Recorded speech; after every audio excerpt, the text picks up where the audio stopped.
Ah, qui n'a jamais senti cette microseconde de panique, la clé qui tourne, un petit clac sec, pas agréable du tout, et paf, elle casse. Un bout dans la main, et l'autre potentiellement coincé là où il faut pas. Et la question, elle fuse directe, mais est-ce que ça se répare ce truc? Ou alors, je suis bon pour tout changer. C'est vraiment le genre de mésaventure hyper courante et franchement, c'est super frustrant. Bienvenue. Aujourd'hui, on va plonger dans ce problème très très concret. Qu'est-ce qu'on fait quand une clé casse? On va décortiquer ensemble les options, réparation, remplacement, en s'appuyant sur les infos d'un guide pratique, réparation et remplacement des clés cassées. L'objectif, il est simple. Comprendre ce qu'on peut faire selon la clé qu'on a, une clé simple, une clé de voiture, une super sécurisée, et selon comment elle a cassé. Et surtout, savoir quand il faut absolument appeler un pro. Bon, alors, on démêle ça. La question qui brûle les lèvres, là, tout de suite. Une clé cassée, est-ce que ça se répare ou c'est foutu d'avance? J'imagine que c'est pas si simple. Ah non, c'est pas simple du tout. La réponse rapide, c'est ça dépend. Et ça dépend de pas mal de choses en fait. D'abord, le type de clé, c'est essentiel. C'est une clé plate normale pour la maison, une clé de voiture, là, avec toute l'électronique dedans, ou alors une clé dite protégée, hyper sécurisée. Et puis, il faut regarder la casse elle-même. C'est une cassure nette, où la clé est tordue, déformée, ou pire, est-ce que c'est la partie électronique qui a morflé? C'est là que le serrurier intervient avec son savoir-faire. Lui seul peut vraiment dire si la lame, la partie en métal, est trop abîmée ou pas, si on peut réparer ou même s'en servir de modèle. D'accord. Quand vous dites évaluer l'état de la lame, le serrurier, il regarde quoi exactement sur ce bout cassé? Il va regarder si la cassure est propre, nette bien sûr, mais aussi s'il n'y a pas des micro-fissures cachées qui pourraient tout fragiliser après. Il vérifie aussi si le profil de la clé, l'écran et tout ça, est encore assez lisible sur un des morceaux pour faire une copie précise. Si elle est tordue en plus ou s'il manque des petits bouts, là c'est plus compliqué pour refaire la même. Des fois, franchement, la seule solution viable, c'est de refaire une copie à partir d'un double, si la personne n'en a un. C'est fou de voir toute la complexité derrière un objet aussi banal, quoi. Chaque clé cassée, c'est un cas particulier. Ok. Prenons le cas le plus courant. La clé plate standard, la clé de la maison ou de la boîte aux lettres. Hop, elle casse en deux. Est-ce qu'on peut la ressouder un peu comme on ferait avec un bout de métal? Alors techniquement, oui, c'est possible. Une soudure, ça peut se faire si la cassure est vraiment nette, propre, et si le serrurier a le bon matériel pour une micro-soudure très précise. Mais, et c'est un gros mais, c'est une solution que les pros sérieux recommandent très très rarement. Pourquoi? Parce qu'une clé ressoudée, elle a une faiblesse, juste là, au point de soudure. Elle est fragilisée, quoi. Ah oui, c'est un peu comme mettre un pansement sur une jambe cassée. Ça dépanne, mais c'est pas solide. Voilà, c'est exactement ça. C'est une très bonne image. Ça peut tenir un temps, mais le risque qu'elle recasse, et potentiellement au pire moment, genre coincé dans la serrure, il est bien réel. Non, la solution la plus sûre, la plus fiable, c'est de refaire une copie.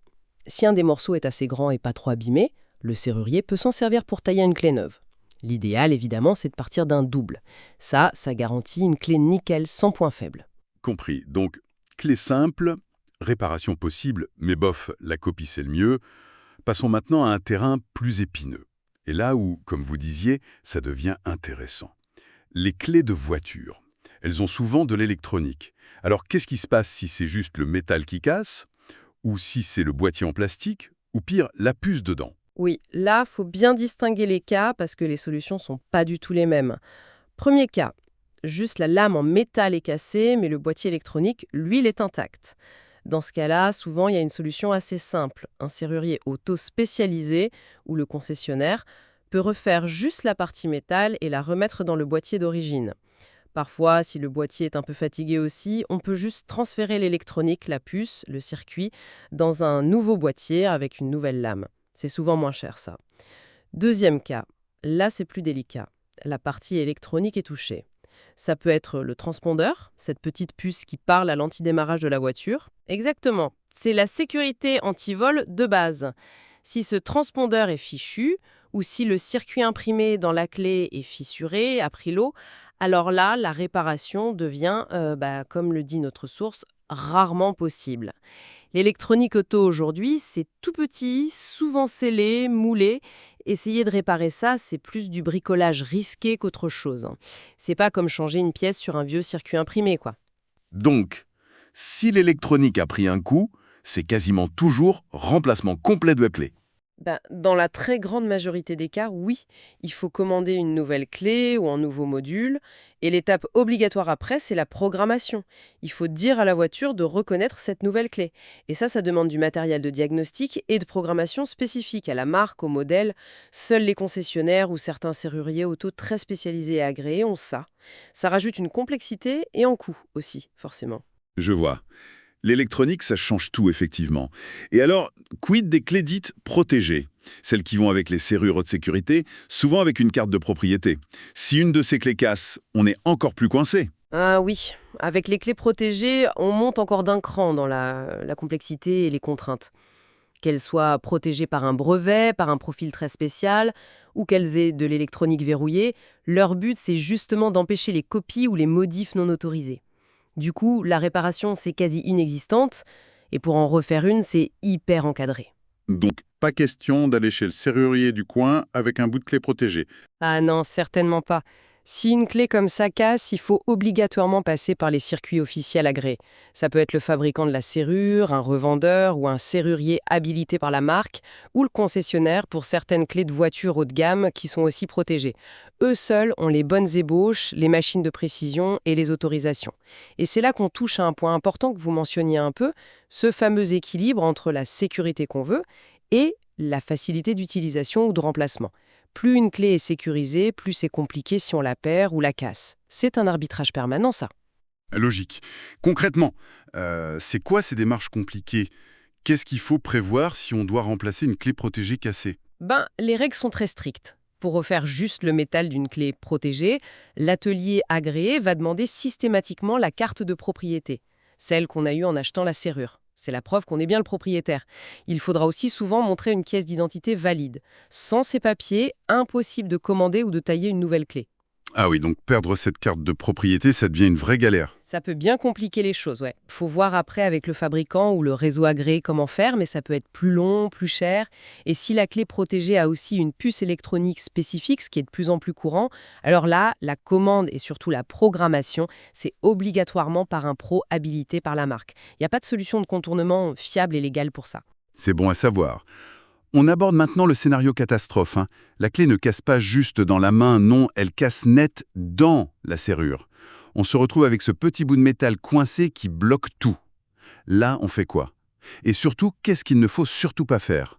Oui, ça c'est la situation la plus stressante parce qu'on est bloqué, soit dehors, soit dedans. Le premier réflexe, souvent, c'est la panique. On essaye de forcer avec le bout qui reste, ou on essaye de rentrer un truc, une épingle, un trombone, un couteau pointu, pour sortir le morceau. C'est exactement ce qu'il faut éviter à tout prix.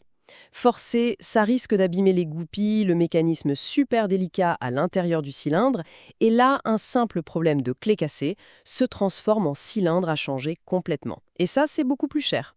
Et ces fameuses astuces qu'on voit partout, genre mettre de la superglue ou utiliser un aimant, mauvaise idée aussi, j'imagine. Très mauvaise idée, oui. Les méthodes maison, là, faut oublier.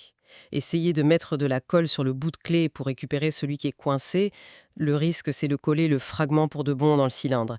Et là, même pour un pro, l'extraction devient hyper difficile, voire impossible. Utiliser un trombone, une pince à épiler, on risque surtout de pousser le bout encore plus loin ou d'abîmer les parois du cylindre. Non, franchement, ces tentatives, ça aggrave quasiment toujours la situation.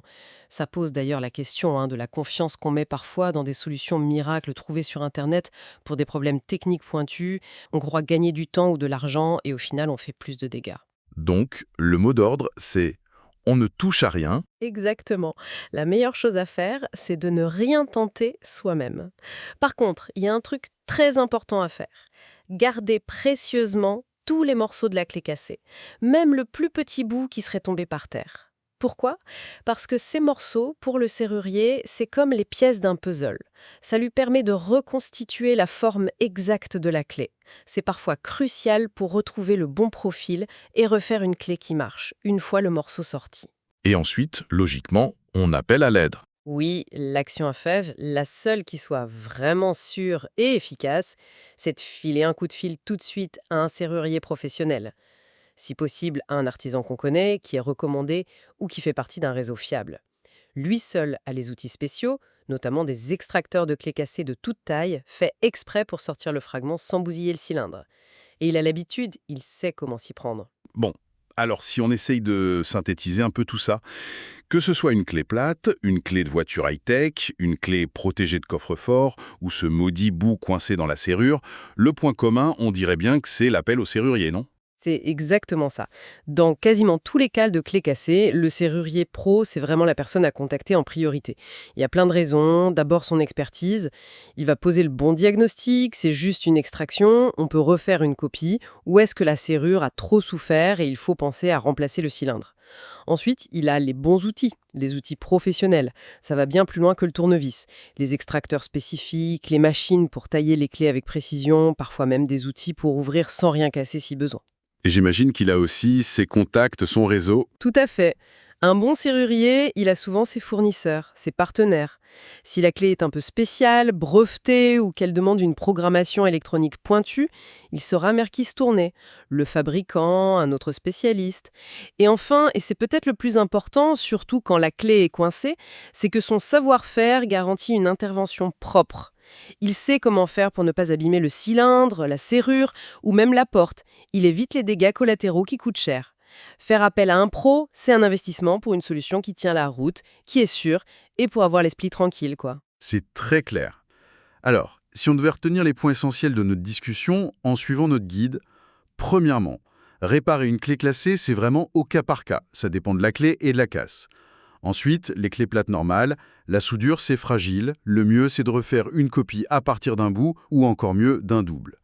Pour les clés de voiture, c'est l'électronique qui complique tout. Si la puce est touchée, c'est souvent remplacement et reprogrammation par un spécialiste ou le concessionnaire. Les clés protégées, elles, c'est un parcours obligé, passer par les circuits autorisés avec les preuves de propriété. C'est indispensable. Règle d'or absolue, ne jamais forcer une clé cassée dans une serrure. Méfiance avec les astuces maison. Et on garde tous les morceaux. Et enfin, le bon réflexe pour la sécurité et l'efficacité, c'est d'appeler un serrurier qualifié. C'est une excellente synthèse, oui. Et au-delà de l'aspect pratique, cette petite mésaventure de la clé cassée, ça nous invite peut-être à réfléchir un peu plus loin finalement. Cette expérience agaçante, elle montre bien la complexité qui se cache souvent dans des objets tout simples du quotidien, qu'on utilise sans y penser, comme une clé. Ça souligne aussi l'importance de plus en plus grande des savoir-faire très spécialisés dans notre monde technique, mais surtout ça illustre parfaitement ce tiraillement qu'on vit tous un peu entre le besoin de sécurité, qui nous pousse vers des trucs de plus en plus complexes, clés protégées électroniques, et puis le besoin de simplicité, de pouvoir se dépanner facilement face aux petits pépins de la vie, comme une clé qui casse.